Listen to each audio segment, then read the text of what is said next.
Seigneur, roi des rois, Seigneur des seigneurs, éternel, notre Dieu, nous voulons te dire merci. Nous voulons te bénir pour ta présence autour de nous tous les jours de notre vie. Merci pour ta faveur, merci pour ta grâce qui nous pardonne, qui nous lave, qui nous nettoie de nos souillures, de nos manquements, de nos fautes. Seigneur Dieu, qui nous blanchit et qui nous remet, Seigneur notre Dieu, notre roi, ô Dieu, dans ta présence, toutes les fois que nous essayons de nous en éloigner. Parce que Seigneur, tu nous as oints, tu nous as choisis, Père notre Dieu, pour nous consacrer, ô notre Dieu, notre roi, comme tes fils et tes filles. Et Père, nous en sommes heureux. C'est pour cela ce soir que nous sommes ici rassemblés pour célébrer la louange de ta gloire. Nous te prions de prendre le contrôle de ce qui se fera, tout ce qui se dira, que cela soit pour ta gloire et pour l'éducation de notre foi. Bénis, Seigneur notre Dieu, cette séance. Oh Dieu, souviens-toi de tes enfants, ceux qui n'ont pas pu effectuer les déplacements pour des raisons que tu sais. Seigneur, que ta grâce leur soit aussi en partage. Bénis chacun de nous. Nous te le demandons au nom de Jésus, notre Sauveur, pour ta gloire. Amen. Que Dieu vous bénisse. Avant de nous asseoir, nous allons lire deux textes de l'Écriture pour notre exhortation ce soir. Allons dans 1 Samuel chapitre 16, versets 11 à 14. 1 Samuel chapitre 16, versets 11 à 14. Et après, nous allons lire Malachie chapitre 4, versets 4 à 6.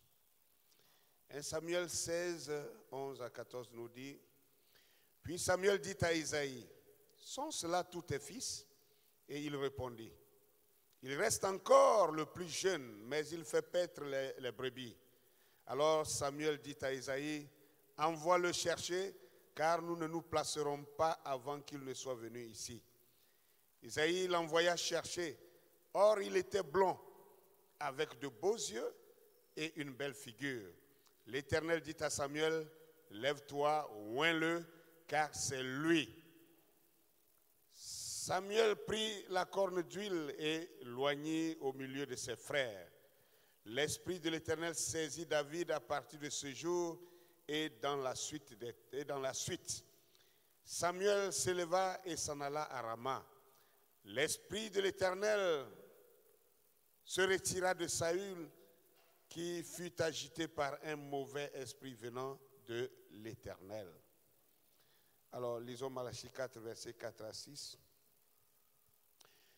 Souvenez-vous de la loi de Moïse, mon serviteur, auquel j'ai prescrit en Horeb pour tout Israël des préceptes et des ordonnances. Voici, je vous enverrai Élie le prophète avant que le jour de l'Éternel arrive, ce jour grand et redoutable.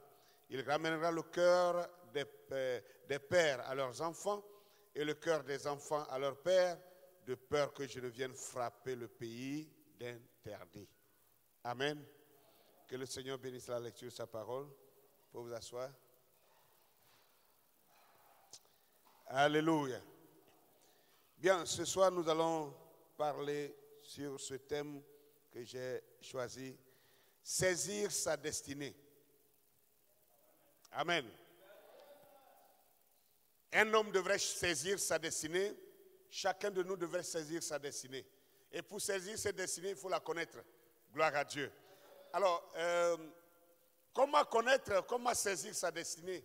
Comment connaître sa destinée et comment la saisir?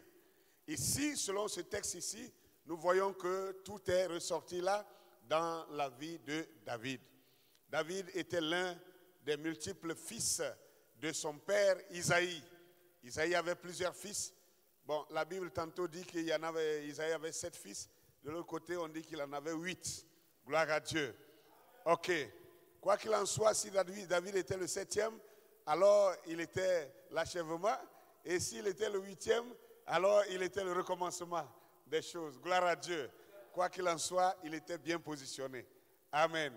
Et ici, voyez-vous, je voudrais que vous remarquiez, on ne va pas raconter les mêmes choses que vous savez déjà dans ce texte, mais la Bible dit, lorsque Samuel a été envoyé par Dieu pour aller chercher un roi en Israël, Il devait choisir un roi qui devait remplacer le roi qui existait déjà, qu'on appelait Saoul. Et Saoul avait déjà péché contre Dieu par désobéissance. Le péché de Saoul, ce n'était pas le sexe. Gloire à Dieu. Non, ce n'est pas parce que Saül est couché avec une femme ou bien qu'il ait fait quoi que ce soit. Non, non, non. Ce n'est pas ce qu'il a fait. Saül avait péché par désobéissance parce que, quelque part, il a eu peur du peuple. Vous savez ça. Il devait aller en guerre. Et avant d'aller en guerre en tant que roi d'Israël, il devait prendre l'armée, son armée, et la présenter à l'Éternel. Et il devait faire des sacrifices, il devait offrir des holocaustes à l'Éternel en faveur de l'armée pour qu'ils puissent aller en guerre et gagner la bataille. Parce qu'il fallait que l'Éternel soit dans leur côté, soit de leur côté dans la bataille. Gloire à Dieu. Et maintenant, Saül a rassemblé l'armée. Ils sont allés se mettre en face de l'autel de l'Éternel. Mais Saül savait qu'il n'avait pas le droit de faire le sacrifice. Parce que Saül était roi, mais il n'était pas sacrificateur. Saül sortait de la tribu de Benjamin. Alléluia. Saül était un descendant de la famille de la tribu de Benjamin.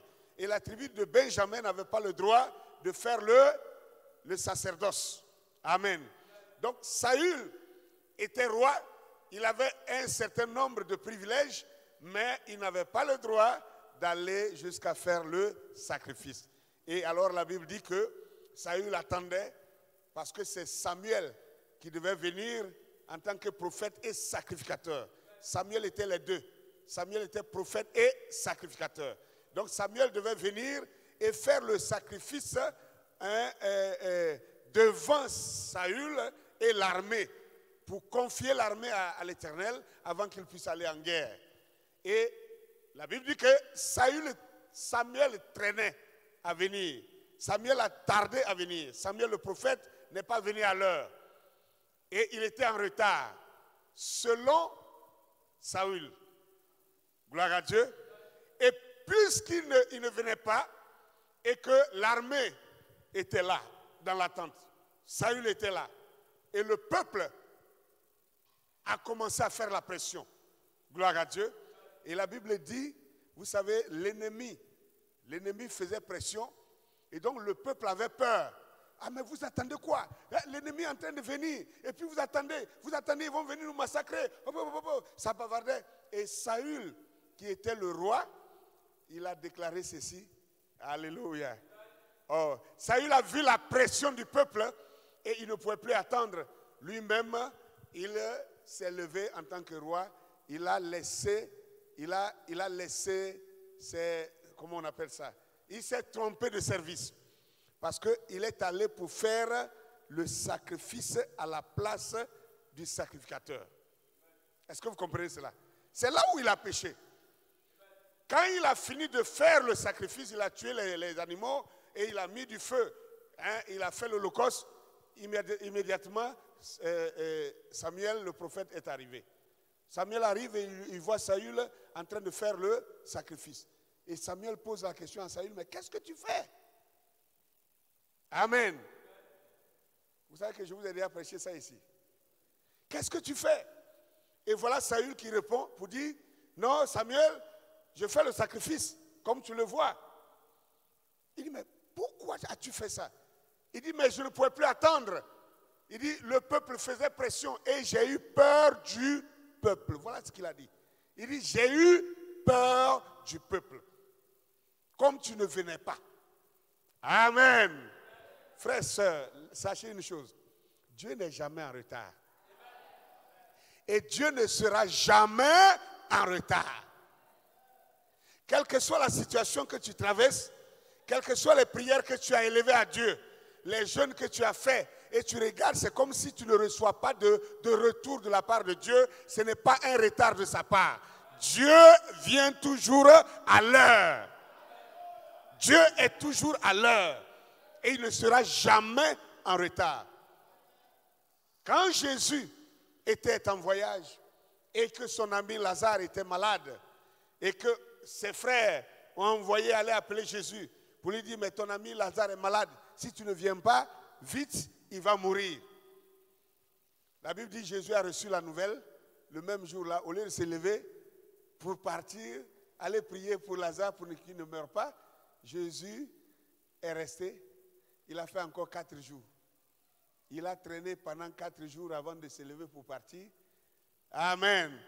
Et le jour où il est arrivé chez Lazare, quand il est arrivé, la sœur de Lazare le rencontre en route. Elle a dit quoi?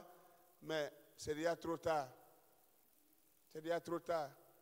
Si tu avais été là, mon frère ne serait pas mort. Voilà que tu es venu en retard. Amen. Et Jésus dit, gloire à Dieu. Moi, que tu vois là, quelle que soit l'heure à laquelle je suis venu, c'est l'heure qu'il fallait. Pourquoi? Parce que je suis la résurrection et la vie. Si ton frère n'était pas encore mort, qu'il souffrait, j'ai la possibilité de parler pour qu'il soit guéri instantanément.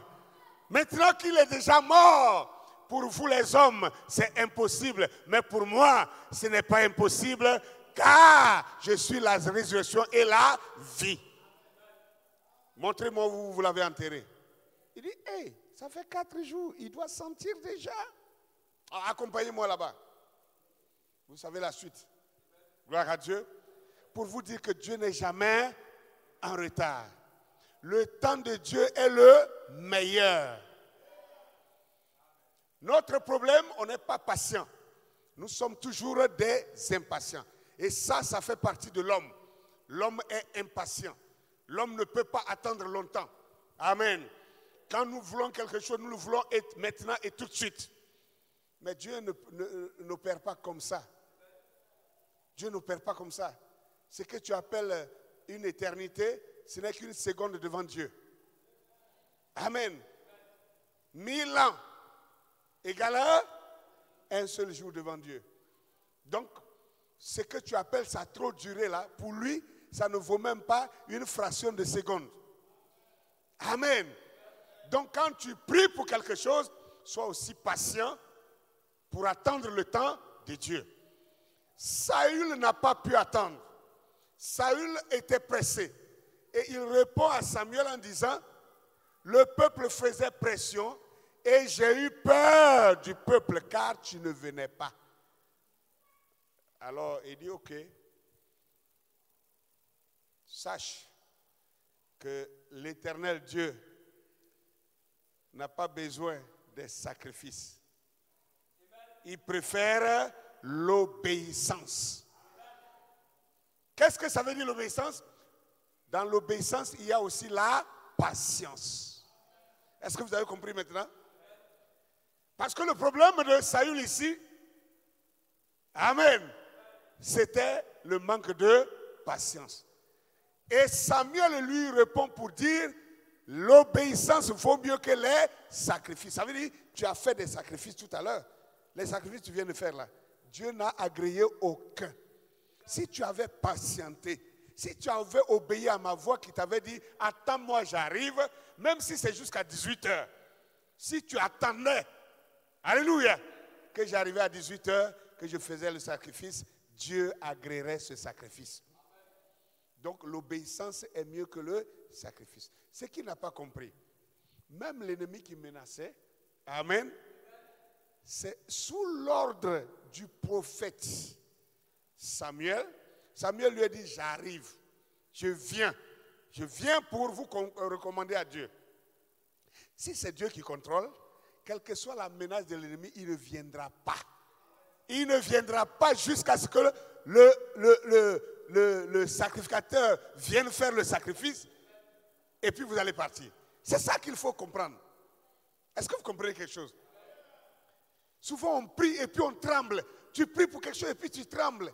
Tu pries et puis tu as peur. Tu pries et puis tu as peur. C'est-à-dire, dès que tu finis de prier, même si tu as prononcé 1000 mots, dès lors que tu as peur, tu as annulé les 1000 mots. Tu as annulé les 1000 mots. Gloire à Dieu. Alors, venons-en maintenant à notre sujet. Ici, quand Saül a fait ça, c'est le jour-là que Samuel a dit à Saül, ok, puisque tu as rejeté l'Éternel, aussi l'Éternel te rejette comme roi. Amen. Ça là, beaucoup de personnes n'ont pas compris cette phrase et ils ont dit que non, Dieu a rejeté Saül, donc Saül est parti en enfer. Saül n'est pas en enfer.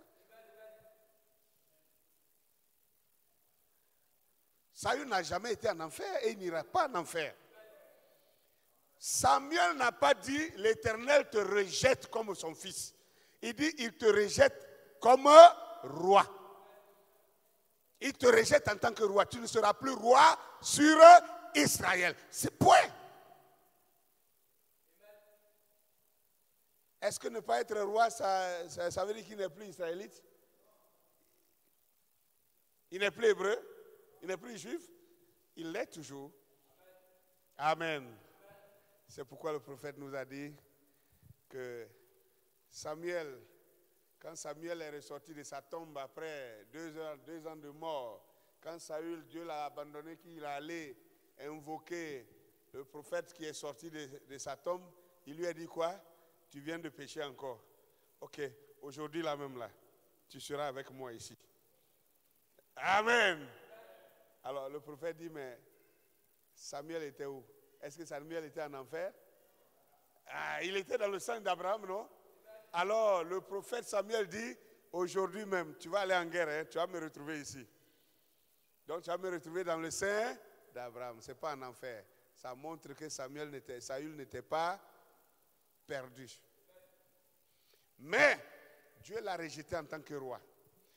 En tant que roi, il a été rejeté. Donc Dieu devait trouver un nouveau roi. Et pour trouver un nouveau roi, c'est là que Dieu envoie Samuel, le même prophète, va dans la tribu de Benjamin. Non, dans la tribu de Juda. Il y a un homme qui s'appelle Isaïe. Alléluia. Je me suis réservé quelqu'un là-bas qui sera le prochain roi sur Israël. Mais ce que vous devez retenir, le même jour que Dieu a rejeté Saül comme roi, ce n'est pas le même jour que Saül a quitté le pouvoir. Hein? Est-ce qu'il a quitté le pouvoir le même jour? Non, il a fait encore plus de 10 ans. Gloire à Dieu. Parce que dans le même texte ici, nous comprenons ça, c'est que Samuel est parti chez Isaïe, il est allé et il a fait aligner les enfants d'Isaïe, il a fait l'Urim Tumim, ça n'a saisi aucun. Et il a dit, mais attends, est-ce que c'est là tous tes enfants? Et l'autre dit non. Bon, il y a un autre, bon lui, mais lui, c'est un albinos, lui il est au champ là-bas. Je l'ai mis, il conduit les troupeaux là-bas. Il dit, envoie le chercher. Parce que tant qu'il ne vient pas ici, on ne fera rien. Et quand ils l'ont fait venir, dès qu'il est rentré, l'Éternel a dit à Samuel, il dit, lève-toi, oins-le, car c'est lui. Le négligé là, c'est lui. Le rejeté là, c'est lui. Celui que vous ne supportez pas là, c'est lui. Celui qu'on n'aime pas là, c'est lui que moi l'Éternel j'ai choisi. Lève-toi, oins-le, car c'est lui. Amen. Il y a quelque chose que vous devez remarquer. Dès qu'il a dit ça, Samuel s'est levé, il a pris sa corne d'huile, il a oint David. Et le verset 13 nous dit, l'Esprit de l'Éternel saisit David à partir de ce jour et dans la suite. Dès lors qu'il a reçu l'onction, ce jour-là, l'Esprit de l'Éternel est venu se poser dans la vie de David. C'était le jour de la révélation de sa destinée. C'était le jour où Dieu lui révélait sa propre destinée. La destinée, c'est ce que tu deviendras. C'est ce que Dieu a fait de toi. C'est ce que Dieu a préparé pour toi. C'est ce que Dieu a programmé pour ta vie. C'est ça qu'on appelle une destinée. Et l'onction d'huile sur la vie de David, c'était la promesse que je t'oins roi sur Israël, mon peuple. Or, David était encore jeune. Et en plus, Saül était encore au pouvoir. Gloire à Dieu. Gloire à Dieu. Alors, qu'est-ce qui va se passer? Directement, l'Esprit de Dieu est descendu sur sur David. Mais le verset suivant nous dit quelque chose d'important. Le verset 14 nous dit, Alléluia.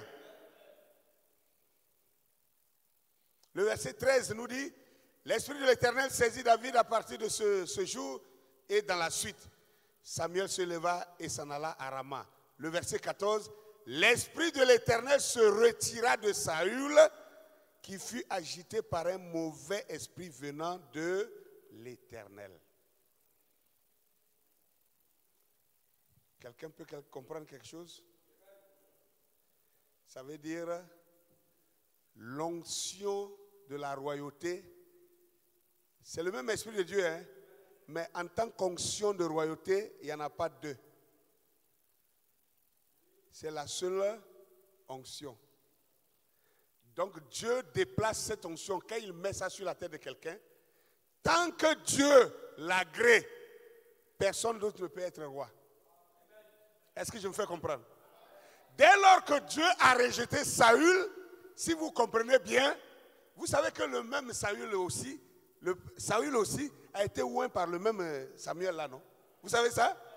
Maintenant, pendant qu'il est encore roi, Dieu dit à Samuel, prends la même corne d'huile, va oindre un autre jeune homme. Ça veut dire, va déplacer l'esprit. Va déplacer l'esprit qui est sur Saül là, pour amener sur ce jeune homme là, car désormais, c'est lui qui va porter les charges de royauté d'Israël. Voilà pourquoi dès lors que l'onction est descendue sur David, directement, l'esprit de l'Éternel qui était sur Saül là a disparu. La Bible dit l'esprit se retira de Saül. Ça veut dire l'esprit s'est retiré pour aller où? Pour aller chez David. Maintenant, faites attention à quelque chose. Quand l'esprit de l'Éternel s'est retiré de Saül pour aller chez David, la Bible dit quoi? Un mauvais esprit est venu sur Saül. Vous savez pourquoi? D'abord, les humains même disent que la nature a horreur du vide. N'est-ce pas? La nature a horreur du vide. Il n'y a pas de neutralité. En réalité, sur la terre des hommes, dans notre vie, il n'y a pas de neutralité. Quand une situation se passe, chacun doit avoir une position. Ou tu es d'accord, ou tu es contre. Mais il n'y a pas de position neutre. Voilà pourquoi les religieux sont les plus hypocrites.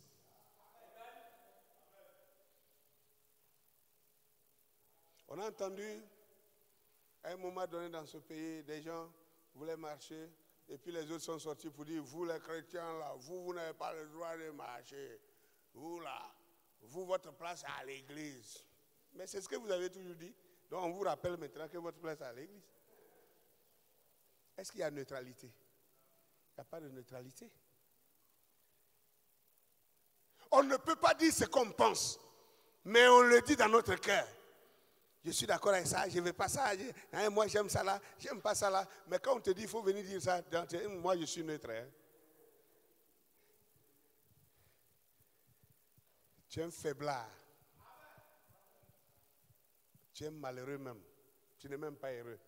Parce que être heureux, c'est quand même être capable de dégager ce qu'on a, d'exprimer ce qu'on pense. Est-ce que je me fais comprendre? Donc, pour montrer qu'il n'y a pas de neutralité, c'est-à-dire, c'est pourquoi Frère Bam nous a dit qu'avant de rejeter la vérité, non, avant d'accepter la vérité, vous devez d'abord rejeter la fausseté. Et vice-versa. Quelqu'un qui accepte la fausseté, avant d'accepter la fausseté, il doit d'abord rejeter la vérité. Parce que c'est deux esprits. Et les deux esprits ne peuvent pas occuper en même temps le même corps. Est-ce que je me fais comprendre? L'autre doit partir pour céder place à l'autre. Voilà pourquoi, ici, l'esprit qui est parti sur David, cet esprit-là, c'est ce même esprit qui était sur Saül. Parce que c'était l'esprit de l'Éternel lui-même. Parce que Saül ne s'est pas autoproclamé roi. Non. Saül a été oint roi par la même corne d'huile du même prophète qu'on appelle Samuel. Est-ce que je me fais comprendre? Alors, si ceci est saisi, on peut avancer. Dès lors, David a compris quelle était sa destinée, la destinée de sa vie. Voilà pourquoi David, gloire à Dieu, David n'avait plus jamais peur de quoi que ce soit. Même devant un lion, amen, quand un lion rugissait, David se rappelait que l'Éternel m'a oint pour devenir roi sur Israël. Je ne suis pas encore roi, donc un lion ne peut pas me tuer. Si un lion me tue, c'est que la parole de l'Éternel est annulée. Or, nul ne peut annuler la parole de l'Éternel. Même si un train passait sur le corps de David, David ne mourrait jamais tant qu'il n'est pas encore devenu roi. Parce que l'onction sur la vie d'un homme doit accomplir forcément ce pourquoi cette onction a été déclarée sur lui. Est-ce que je me fais comprendre? C'est ça que j'appelle la destinée. Et vous ne devez pas être là comme ça, ne pas savoir pourquoi vous êtes là. Vous ne devez pas être là comme ça, ne pas savoir à quoi sert votre vie. Moi, je suis dans le message. Ça ne suffit pas. Dans le message, là, quel est ton rôle? Tu aspires à quoi? Tu penses que Dieu t'a amené dans le message pour faire quoi? Si tu localises ça, c'est ça qui est le but de ta vie. C'est ça qui est ta destinée. Et tu dois travailler en fonction de la destinée de ta vie. S'il faut te battre, bec et ongle, pour accomplir ça, c'est ça ta mission. Saisis d'abord quelle est ta mission. Quelle est ta destinée? Quelle est la destinée de ta vie? Une fois que tu comprends ça, alors toute la batterie, toute la force que tu possèdes, intellectuelle, spirituelle, physique, matérielle, financière, tu mets tout ça dedans parce que c'est ça le but pour lequel tu es sur la terre ici. Est-ce que je me fais comprendre? C'est ça la destinée. Donc David ne jouait pas désormais avec sa propre vie parce qu'il savait qui il était. Voilà pourquoi, même quand toute l'armée d'Israël, depuis le premier commandant jusqu'au dernier subalterne, tremblait devant Goliath, David, lui, ne voyait pas Goliath. Tout le monde voyait un grand géant, David voyait un petit poulet. Un poussin que lui pouvait appuyer avec ses deux doigts pour qu'il disparaisse. Pourquoi? Parce que David se voyait Dieu en lui. Et Dieu en lui ne peut jamais essuyer d'échec. Est-ce que je me fais comprendre? Voilà ce qui a amené David à vivre comme il a vécu. C'est parce qu'il avait saisi sa destinée. Vous ne pourrez jamais vivre convenablement votre foi si vous n'avez pas saisi la destinée de votre vie. Vous devez d'abord savoir pourquoi Dieu vous a amené là où vous êtes. Même dans votre famille. Tu n'es pas né guéri pour rien. Tu n'es pas né à Baie pour rien. Tu n'es pas né à Thiers pour rien. Tu n'es pas né à Nîmes pour rien. Tu n'es pas né dans la famille où tu es né là.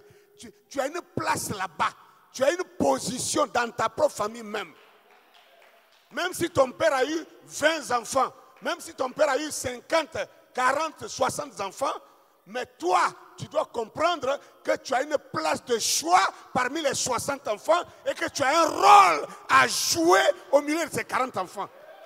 Et que ta vie devrait être devenir leader pour changer la vie des autres. Ce que tu crois de toi, c'est ce que Dieu fait de toi. Si tu crois que tu n'es bon à rien, tu seras bon à rien. Tu crois que tu ne peux pas arriver, tu n'arriveras jamais. Donc, la foi n'est pas de l'imagination. C'est une conviction sereine de ce que tu es et de ce que tu dois être. Alléluia. Je voulais que vous voyez un peu ceci. Malachie 4 que vous voyez, mais on lit au verset 4 parce qu'on n'en a pas l'habitude. On lit toujours verset 5, 6.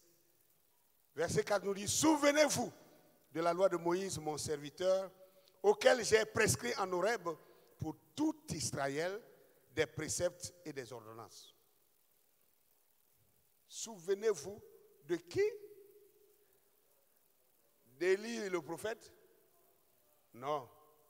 Souvenez-vous de Moïse, mon serviteur. Amen. Souvenez-vous de Moïse. Pour qui j'ai écrit ces lois-là en Horeb, des préceptes et des ordonnances pour Israël. C'est pour cette raison. C'est pour cette raison. Alléluia. C'est pour les lois que j'ai écrites par Moïse à mon peuple d'Israël. C'est pour cette raison que je vous enverrai Élie le prophète. Pour faire quoi? Il dit, pour ramener le cœur des pères à leurs enfants. Ramener le cœur des pères à leurs enfants. Je crois que ça, vous comprenez ça parce que ça, c'est ce qu'on a appelé le message. Année après année, on a répété ça, répété ça. Peut-être pour les nouvelles personnes, on va encore faire l'effort de le répéter. Le cœur des pères à leurs enfants. Jésus qui était le Messie, vous savez que Jésus, la Bible dit quand il est né, il a eu 30 ans avant de commencer son ministère. Et son ministère a duré combien d'années? 3 ans et demi. Donc Jésus est mort à quel âge? À 33 ans et demi. Donc il était très jeune. Donc quand Jésus commençait son ministère à l'âge de 30 ans, les souverains sacrificateurs, les pharisiens de son temps, c'était des vieillards de 70 à 80 ans. Les caïphes, tous ces gens-là, c'était des gens très âgés. Est-ce que je me fais comprendre? Donc, des gens très âgés qui maîtrisaient ou qui contrôlaient l'église, qui prêchaient la parole avant Jésus. Et Jésus vient, il est très jeune. Et entre lui et Jean-Baptiste, il y avait 6 mois. Est-ce que vous comprenez? Donc quand Jésus avait 30 ans, Jean-Baptiste aussi avait 30 ans. 30 ans, 6 mois. Gloire à Dieu. Et Jésus choisit pour disciples des gens de sa catégorie. Des gens de sa génération. Jésus a choisi des apôtres qui étaient pratiquement de même âge que lui. Donc c'était une équipe de jeunes gens face à une équipe de vieillards. Alléluia. Or, Jean-Baptiste avait le devoir d'amener les vieillards à abandonner leur foi mosaïque et croire maintenant, alléluia, à la nouvelle dispensation par Jésus-Christ et ses apôtres. C'est ça la foi des pères à leurs enfants. Amen. Donc, Élie, l'esprit, l'onction d'Élie qui était sur Jean-Baptiste, avait pour devoir de ramener le cœur, la croyance, la foi, la manière de croire des vieillards. Ils devaient abandonner la loi mosaïque et croire maintenant l'évangile du Seigneur Jésus. C'était 2 messages très différents, mais qui s'imbriquaient quelque part. Hein? Ce n'était pas totalement déconnecté, mais ce n'était pas aussi la même chose. Parce qu'il y avait, l'évangile était plus évolué que la loi de Moïse. Est-ce que vous comprenez de quoi je parle ce soir? Alléluia. Alléluia.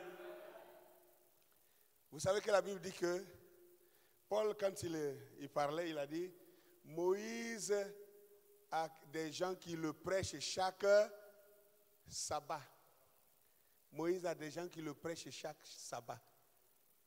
C'est-à-dire, nous, c'est Branham ou rien. Branham a des gens qui le prêchent chaque dimanche. Pour eux, c'est Branham ou rien. Mais si c'est le cas, il doit avoir un Paul quelque part pour dénoncer ça, parce que Paul a dénoncé ça. Paul dit, vous êtes assis dans la chair de Moïse. Vous êtes assis dans la chair de Moïse. Or, la chair de Moïse ne peut sauver personne. Parce que si vous aviez compris Moïse, vous allez comprendre ce Jésus qui est sur la scène. Alléluia. Je me pose la question, vous-même qui êtes assis ce soir-là, quand vous allez sur le net, vous regardez quoi même? Parce que 2 jours là, c'est devenu très grave. Hein? Combien ont déjà vu ça? Dans ces 2 jours-là, c'est devenu très grave. C'est devenu une vraie, comment on dit ça? Un bêtisier. Un vrai bêtisier. Sur l'Internet, des gens qui se disent croyants du message, ils s'en vont écrire sur des pancartes, Branham ou rien. Il s'arrête en petite photo et puis lui, il publie ça. C'est ça qui est à la mode actuellement. Donc il y a un autre groupe qui a commencé à faire aussi Jésus ou rien. Frère, quand nous arrivons là, vous devez vous rendre compte qu'il y a quelque chose qui est en train de se passer.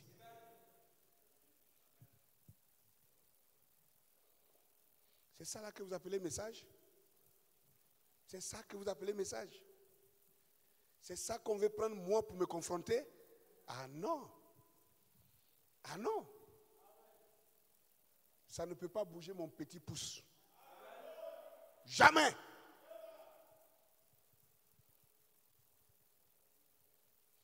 Le serviteur n'est pas plus grand que son maître, ni l'apôtre plus grand que celui qui l'a envoyé. C'est une malédiction pour tous ceux qui sont assis dans la chair de Branham.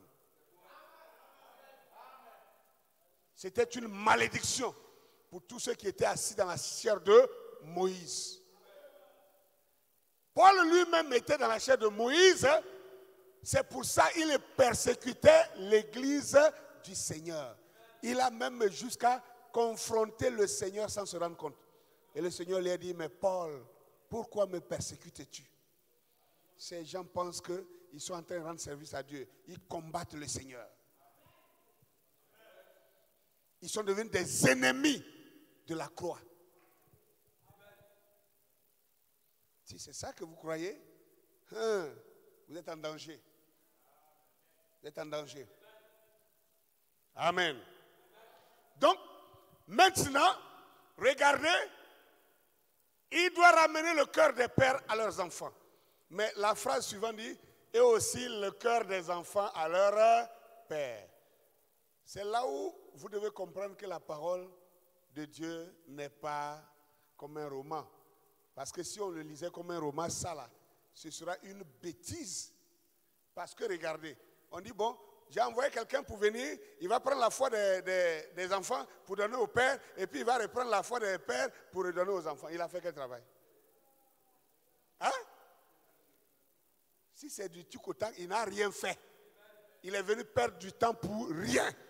C'est comme on dit, tu soulèves le baffe là, tu déposes ici, tu le soulèves encore pour le ramener là où il était. C'est ça ta mission. Ça, c'est quel travail ça? Ça n'a pas de sens. Mais ici, ça a tout un sens. Pourquoi? La compréhension se trouve dans le temps. Alléluia. L'espace qui va séparer les deux missions. Donc la première fois Jean-Baptiste est venu pour ramener le cœur des pères à leurs enfants, c'était quand Jésus est venu au premier moment, où il est venu comme l'agneau de Dieu pour mourir à la croix, être enterré, ressuscité après, pour nous ramener le Saint-Esprit. 2000 ans après, Dieu devait ramener le même esprit d'Élie sur une autre personne qui aurait pour mission de faire quoi maintenant? De prendre le cœur des pères, non, des enfants maintenant, et ramener à leur père. 2000 ans après, ceux qui étaient les enfants là, c'est eux qui sont devenus les pères. Et ceux qui sont nés maintenant, nous aujourd'hui, on est vus comme des enfants qui allons retourner notre foi à nos pères apostoliques. Alléluia. Est-ce que vous comprenez quelque chose? Maintenant, je vais vous prouver que William Branham a déjà ramené le message en tant que gentil à Israël. Ça n'a qu'à vous faire pleurer.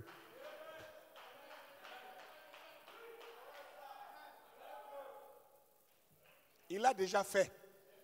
C'est pourquoi beaucoup seront surpris.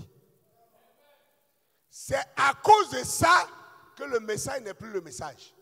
C'est à cause de ça que les gens se comportent comme ça. Écoutez-le. Il va nous dire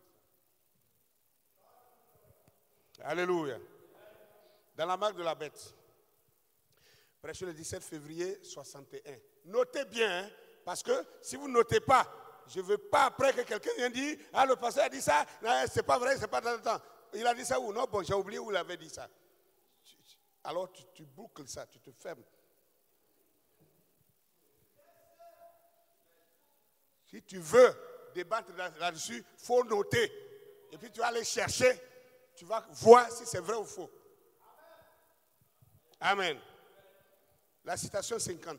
La marque de la bête, 17 février 61, citation 50. Vers la fin, la dernière phrase, il dit ceci. Voyez s'il est encore prophète ou pas, qu'il voit cela être accompli. Là donc, sur cette même base où leur père, leur aïeux avaient rejeté le Saint-Esprit. Oh, non, pardonnez. Ce n'est pas ça que je voulais lire d'abord. Non, c'est ça.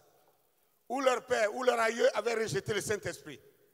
Un juif a apporté cela aux gentils.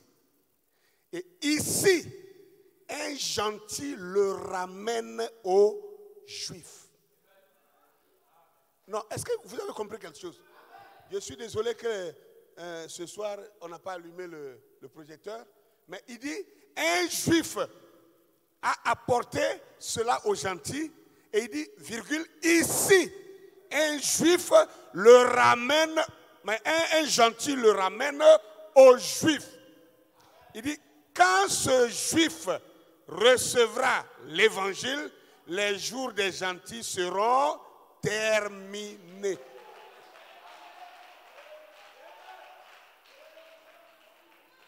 Frère, on n'a pas dit un juif a amené ça aux gentils, un juif ramené. Il dit un juif ici. Un gentil est ici et il le ramène aux juifs. Il parlait de qui? Non, il parlait de qui? Si vous avez bien compris, il parlait de qui? Il parlait de quel ministère? De lui-même. C'est ça qui veut dire ramener le cœur des enfants à leur père.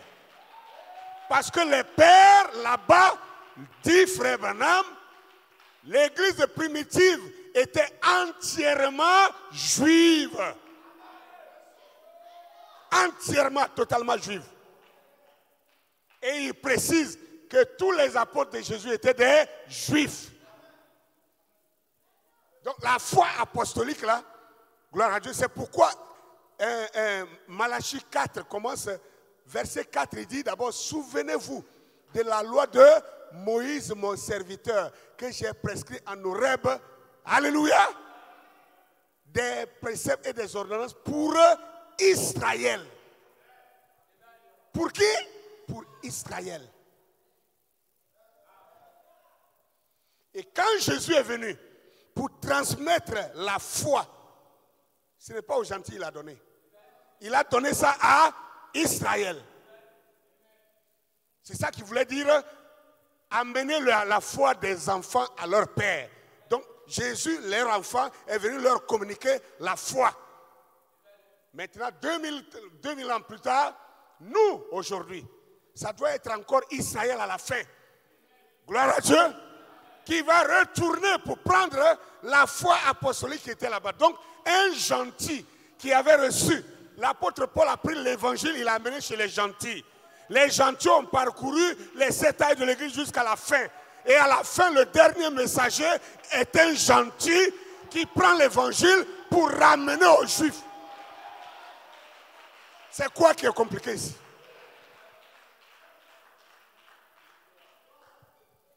Voilà qu'il est en train de dire ça.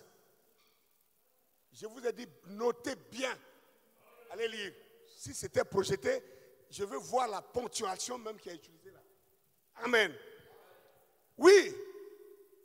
Il dit là donc, sur cette même base où leur père, virgule, leur aïeux avait rejeté le Saint-Esprit, un juif a apporté cela aux gentils, virgule, ici, il dit ici, un gentil le ramène. Il n'a pas dit un gentil le ramènera. Il dit un gentil le ramène. C'est-à-dire, est en train de le ramener. Ici, un gentil le ramène. Alléluia. Aux Juifs. Et il dit, quand ce Juif recevra l'évangile, les jours des gentils seront terminés. Avions-nous vraiment compris le message de Frère Branham? Est-ce qu'on avait vraiment compris le message de Frère Branham? Est-ce qu'on avait vraiment compris ça? Quand on a continué à dire, nous les gentils, toi tu es quel gentil? En quoi tu es gentil? Hein? Quand le prophète vient dire que les gentils, ce sont nous les anglo-saxons, il dit que c'est eux les anglo-saxons. Il dit, voilà cette femme, elle est éthiopienne, c'est une africaine, elle est une femme de couleur, elle n'est pas une anglo-saxonne comme moi. Il fait la différence entre anglo-saxon et gentil. Alors, voyons la suite. Persévérer, la persévérance.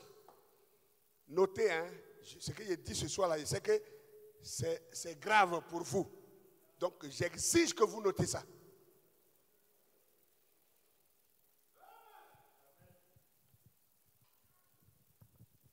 Notez, la persévérance, prêché le 18 février 62. 18 février 1962. Citation 151. Il dit ceci. Il enverra Élie arranger les choses et réconcilier les gens. Écoutez très bien. Dieu enverra Élie pour arranger les choses et réconcilier les gens. Et c'est que cet Élie, le premier à venir, restaurera, ramènera la foi des pères aux enfants. Mais celui du dernier jour ramènera à la foi des pères. Vous voyez? Ramener au Père de la Pentecôte originelle. Le vrai message, le commencement. Le travail de cet Élie qu'on appelle William Branham, son message, il est venu pour sauver les derniers gentils. Quand il finit de sauver le dernier Élie des gentils, il ramène carrément le message à qui? À Israël. C'est ça son rôle. Parce que quand Paul, qui était un juif, avait pris le message, il a annoncé premièrement à Israël. Et Israël avait reçu, quelques-uns avaient commencé à recevoir jusqu'à ce qu'ils se révoltent pour dire qu'ils ne veulent plus de ça. Et il a dit quoi? C'est à vous premièrement que ce message a été envoyé. Mais puisque vous vous jugez vous-même indigne de le recevoir, maintenant nous nous tournons vers les gentils, comme nous l'a ordonné le Seigneur. C'est ce jour-là que l'évangile a quitté les juifs pour aller vers les gentils. Voilà pourquoi Frère Branham dit ici, comme au début, c'est un juif qui a amené l'évangile aux gentils, il dit à la fin, ici, un gentil est ici pour ramener l'évangile aux Juifs. Gloire à Dieu. Gloire à Dieu. Si ce n'est pas assez clair, moi je suis désolé.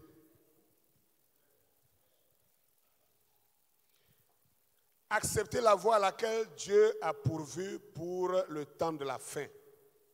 Accepter la voie à laquelle Dieu a pourvu pour le temps de la fin. Prêché le 15 janvier 63. Le 15 janvier 63, à la citation 281. Écoutez ce qu'il va dire ici. J'ai beaucoup hésité sur ces choses pendant ces 16 années que j'ai passées sur le champ de travail. Mais l'heure vient maintenant où quelque chose est sur le point d'arriver. Alléluia. Le message ira à une autre nation, à un autre peuple. Amen. Il dit quoi? Qu'il a beaucoup hésité durant les 15 et 16 dernières années. Il a beaucoup hésité avant de dire ça. Pour dire quoi? Que le message maintenant est sur le point d'aller à une autre nation et à un autre peuple. Le message était où d'abord? Chez les gentils. Et Frère Branham, il tient le message et il dit maintenant, le message est sur le point de quitter les gentils pour aller à une autre nation. À un autre peuple. Continuons la même cotation. Il dit, mais pendant que nous sommes dans sa présence, dans la présence de son Saint-Être, l'Église américaine, je pense, est pratiquement appelée. Elle est au complet. Est-ce que quelqu'un a compris quelque chose? L'Église américaine est au complet. Elle a été lavée. Elle est prête, la véritable. Il dit, l'hypocrisie subsiste toujours, mais la vraie église a été une église authentique pour commencer, née de nouveau, prédestinée à l'appel de Dieu. Quand Frère Branham nous dit que l'église américaine pour laquelle lui il était envoyé, cette église est complète. En français, le mot complet, ça veut dire quoi? Ça veut dire achevé, terminé. On ne peut plus rien ajouter. Est-ce que je me fais comprendre? Ça veut aussi dire le dernier élu des nations est déjà rentré.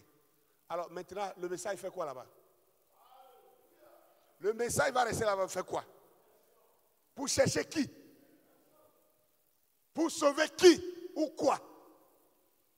C'est pour cette raison qu'il a dit à la suite que je vais lire. Dieu mal compris. Alléluia. Dans Dieu mal compris, prêché le 23 juillet 61, à la citation 15, il dit alors, bien des fois, les gens disaient que certaines choses, ils me demandaient et j'allais devant le Seigneur pour attendre ses visions. Et alors j'attendais jusqu'à ce qu'elles viennent. Mais j'ai constaté que cela a placé une grosse pierre d'achoppement devant les gens. À vrai dire, les Américains ne sont pas prêts pour un tel ministère. Les églises.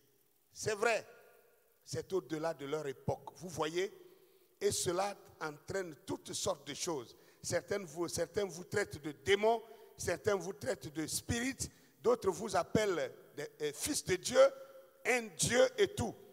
Alors j'ai simplement promis au Seigneur de laisser cela de côté et d'attendre simplement pour utiliser ce ministère en Afrique.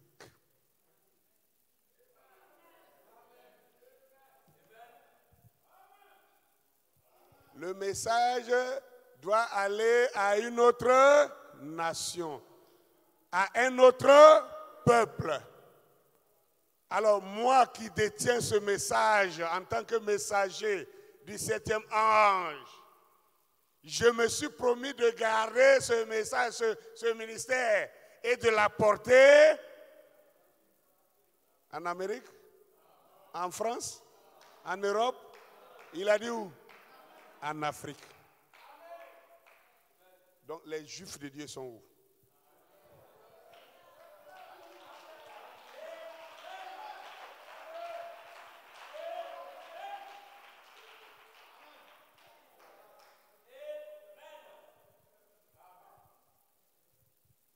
Frère, sœur, moi j'ai saisi ma destinée. Je ne joue pas avec ça. Je ne joue plus avec ça. Quand David avait saisi sa destinée, tout lui était maintenant égal. Ce qui comptait pour lui, c'est comment accomplir cette destinée. C'est à ce point que je suis. C'est à ce point que je suis. Je sais que ça ne va pas être facile pour moi, mais je vais tenir parce que c'est ma mission. Dire à ceux qui sont encore assis dans la chair de William Branham qu'ils ont tort.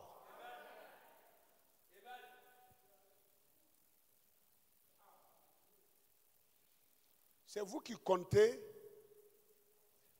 tout le monde comme chrétien.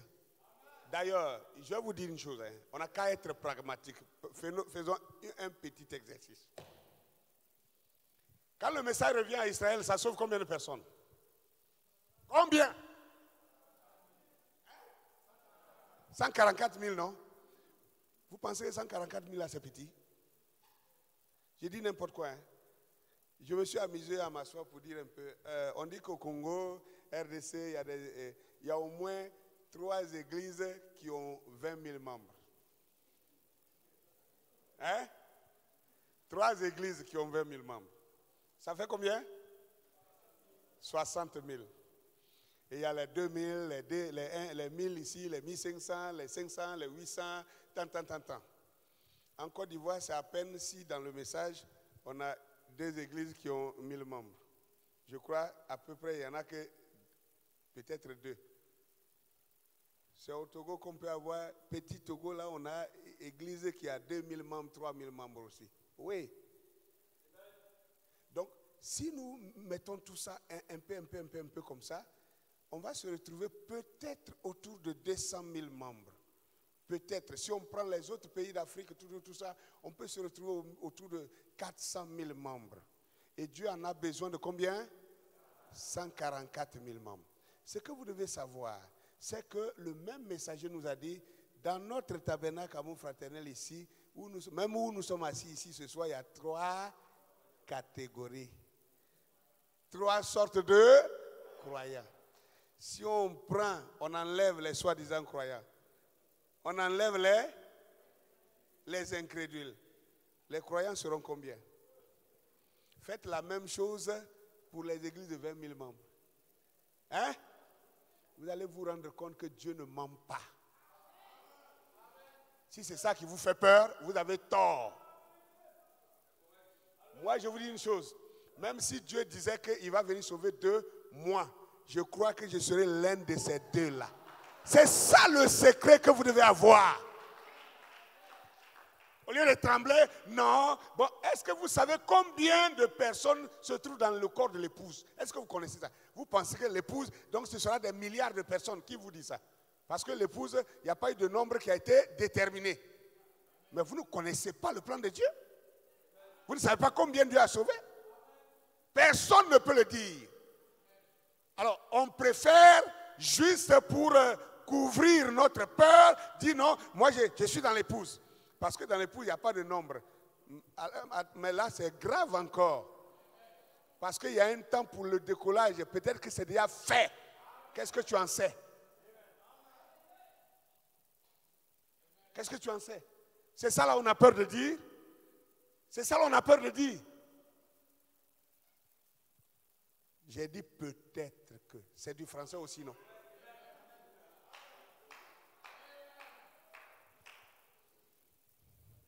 Vous n'essayez même pas, quelquefois, de vous mettre aussi de l'autre côté pour voir ce que le chiffre là peut signifier.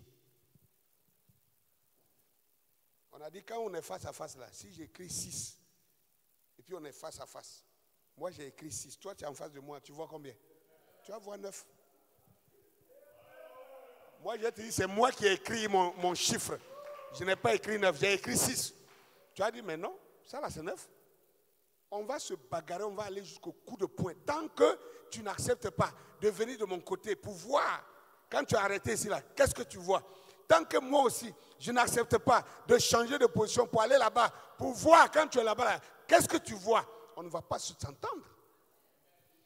Vous savez, c'est ça le problème des gens du message. Ils sont cloisonnés, bloqués dans un camp. Non, c'est 6.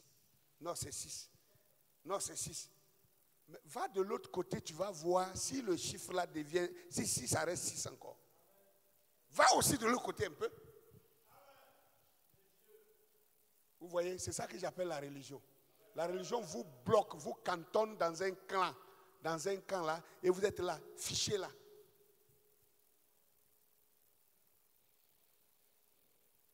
Galilée, Copernic, tout cela, ils ont dit, oh, la terre tourne. L'église a dit, niet, notre Bible dit que rien ne bouge.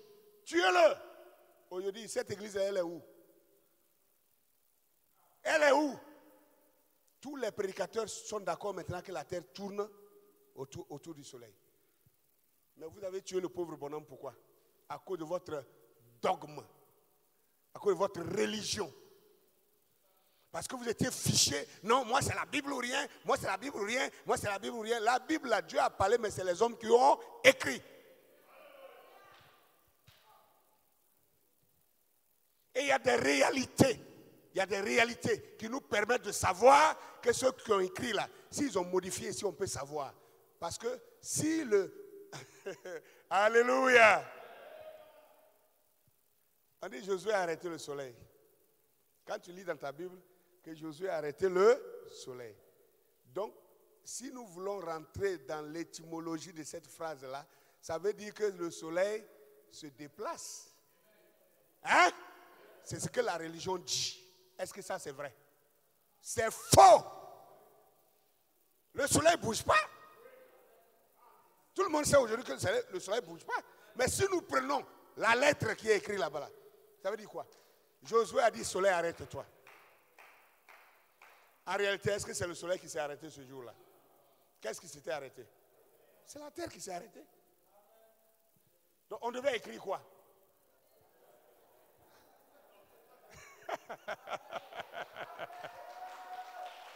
Non, vraiment. Non, il ne faut pas toucher à ça. Si tu fais ça, c'est comme si tu es en train de dire la Bible est fausse. Frère, la Bible peut être fausse, mais la parole de Dieu ne peut pas être fausse. Parce que la Bible n'est pas forcément la parole de Dieu. Vous voyez que ça c'est choquant, non? Il y a la parole de Dieu et puis il y a la Bible. La Bible, la parole de Dieu là, elle est dans la Bible, mais la Bible même n'est pas la parole de Dieu. Je reprends. La parole de Dieu est contenue dans la Bible. Mais la Bible elle-même n'est pas forcément la parole de Dieu. Parce que ce qu'on appelle la Bible, c'est ça là, non? Mais la parole de Dieu est contenue dedans, mais la parole de Dieu aussi est dans le vide. Ce n'est pas toute la parole qui est ici. C'est ce que ça veut dire. Ce n'est pas toute la parole qui est ici. Même ici, c'est écrit que Jésus a fait encore beaucoup de choses qui n'ont pas été écrites dans cette Bible. Donc vous n'allez pas me dire que non, la Bible c'est toute la parole de Dieu. Ce n'est pas vrai. La Bible n'est pas toute la parole de Dieu. Dans la Bible est contenue la parole de Dieu. Je vous demande pardon, vous qui ne comprenez pas. Mais je suis désolé, il faut que je le dise parce que c'est ça qui est la vérité. Alléluia. Que le nom du Seigneur soit béni. Que le nom du Seigneur soit béni. Que le nom du Seigneur soit béni. L'évangile n'est plus dans les nations. Ça, il faut que ça soit clair. L'évangile n'est plus chez les gentils. L'évangile est déjà reparti chez le juif. avec toutes les implications que ça entraîne. Que celui qui peut comprendre, comprenne. Que Dieu vous bénisse.